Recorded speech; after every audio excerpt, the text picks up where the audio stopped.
Does your voice sound alert? Or if I called in the morning, would I go, are you awake yet? Did I wake you up? Yeah, right? Or how about pleasant? You know, that again, it's not an interruption in your day. In fact, you remember that it's your paycheck calling. Because come on, don't you ever say, I wish that phone would stop ringing? Right? Don't you? Sure you do. But remember, if that phone doesn't ring, you know, no reason for us to answer it, no reason to be there. That's your paycheck calling, right?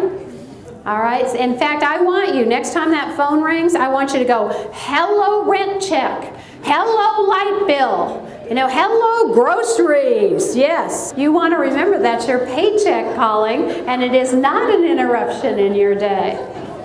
So your voice should sound pleasant. It should sound natural. It's amazing to me how many people try to put on a fake voice when they're on the telephone. They want to sound like Marilyn Monroe, right?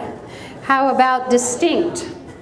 You need to speak slowly. Don't you hate it, for instance, when somebody leaves you a phone number and you have to play it back 5 times? But when you answer the telephone, remember that it's the 100th time you've answered the phone today, maybe, but it's the first time that caller has heard it.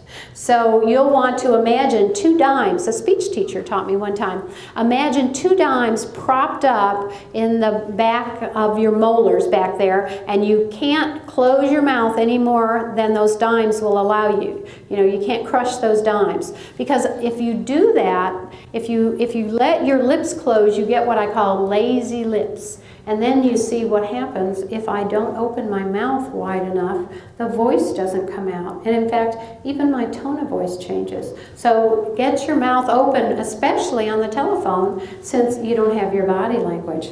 And then finally, your voice should be expressive. You want to avoid a monotone. So how did you score? How would somebody score you?